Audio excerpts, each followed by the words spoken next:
Hey everyone, and welcome to another deep dive.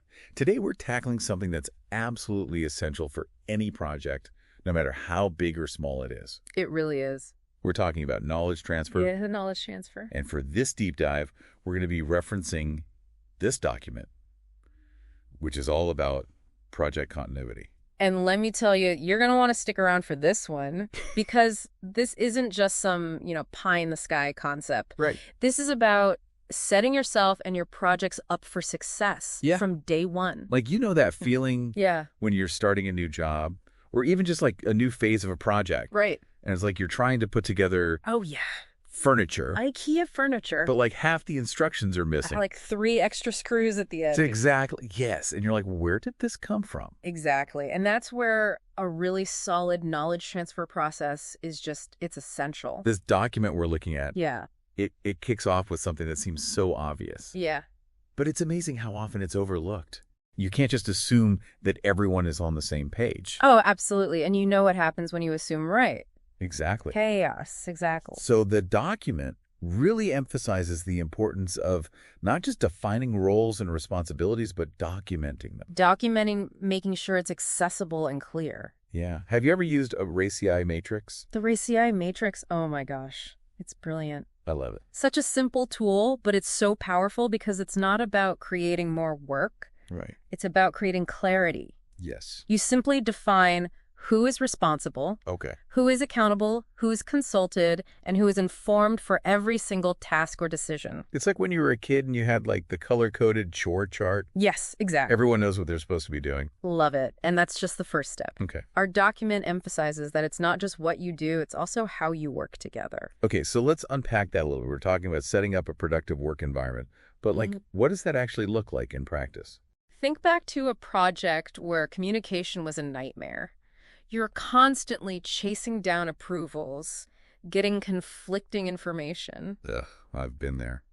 This section is all about preventing that from happening. So we're talking about like setting those communication protocols really clearly right from the get-go. Exactly. Like how often are we going to meet? Right. Who do we go to for questions about this kind of thing? What tools are we using? Are we Slack people? Are we email people? What about carrier pigeon? Are we still doing that? Oh, yeah. We'll get into project management software later. Okay, perfect. All right. And, you've got to have those ground rules. Yeah. Speaking of ground rules documentation. Ah, yes, the D word. It doesn't have to be a chore, though. It really doesn't. Think about it. Have you ever, been so thankful for a well-written manual? Oh, my gosh, yes. Or a helpful guide, Totally. That's what good documentation is. Yes, like you're leaving breadcrumbs for your future self. Exactly. Or for whoever's coming in to take over for you. Yeah. Down the line, so the document talks about meeting minutes, technical guides. Right. And just creating that central repository Yes. for all of that knowledge. Having it all accessible, that's the key. Because nobody wants to be, searching through emails, 2 years ago, trying to find that one crucial detail. Oh, my gosh. It's like, where is it? When good documentation could have saved the day. Totally. And, sometimes those little details Oh, yeah. make all the difference. It's huge. They actually highlight a case study in here Okay. where it was a construction project. Okay. And they avoided a major setback because they had all their blueprints, their contracts.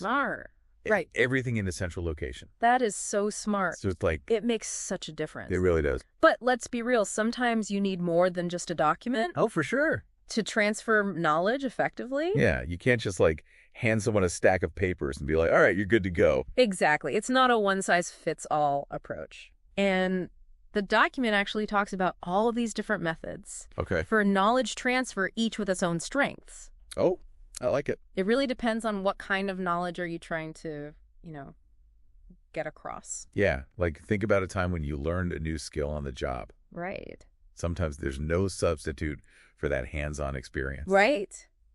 And guidance from someone who's an expert. Mentorship for the win. Yes, exactly. Oh my gosh. I remember when I was first learning how to edit audio. Yeah. I had someone who walked me through the process. Yeah. And it made all the difference. Right. Reading the manual would not have cut it. Oh, totally. And this document brings that up. Yes. Mentoring on the job training, so valuable.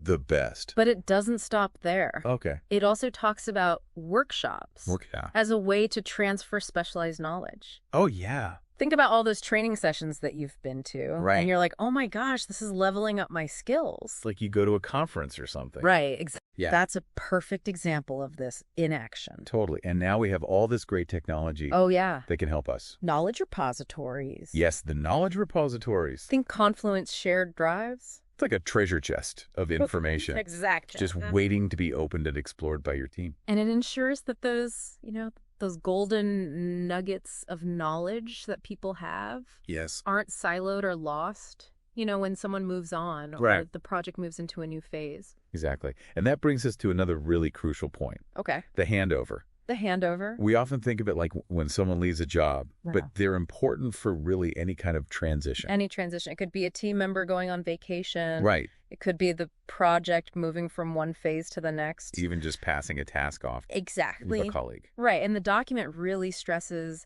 having those structured handover meetings Yes. to ensure a smooth transition, because it's not just, see you later, good luck. It's not a goodbye party. Right. Exactly. It's let's make sure you have what you need to be successful. I'm going to set you up for success. Exactly. I love that. So it's like, they give an example of a team member going on leave. Yeah. Even something as simple as that, Yeah. having that handover meeting to make sure that things are covered while they're gone Yeah. can prevent so many headaches. Right. So important. So speaking of smooth transitions, Okay, yes. this document wraps up with a really great case study Yes, it does. that brings all these concepts together. Case studies are my favorite Yeah, because it's like, okay, you've given us the what, now show us the how. exactly. Put it into practice. Yeah. So what do we got? All right, so picture this. You've got a senior developer who's moving on to a new opportunity, greener pastures, as they say, Okay. and they need to pass the torch to a junior developer on the team. Ooh, that's a potential knowledge gap right there. Big time. And the document goes on to describe how they dodged a bullet by using these steps we've been talking about. Clearly defining the roles, using a project management tool to keep everyone on track, all of that good stuff. Yep. But here's the kicker. They actually had the junior developer lead a sprint. Oh, wow. Trial by fire, right? Yeah, but also what a great way to really make sure that knowledge is cemented. Absolutely. And the result, the project continued without a hitch. That's what we like to hear. That's what it's all about. That's what I'm talking about. That's successful knowledge transfer, minimizing disruption, empowering your team members. The project just keeps humming along. This has been such an insightful deep dive. It really has. And it really highlights that knowledge transfer. It's not just a one and done. It's a journey. It's a process. It's ongoing. Absolutely. Something you can always be improving on. So to everyone listening, Yes. think about this. What's one small step that you can take today Today. to improve knowledge transfer in your own work? Love it. Maybe it is setting up that shared drive, having a handover meeting before you go on vacation, or even just having a conversation with your team about roles and responsibilities. Sometimes the smallest changes Yes. make the biggest difference. So true, because at the end of the day, investing in knowledge transfer is investing in your team's success, 100%. and that benefits everyone. Thanks so much for joining us for this deep dive. We'll see Yeah. you next time.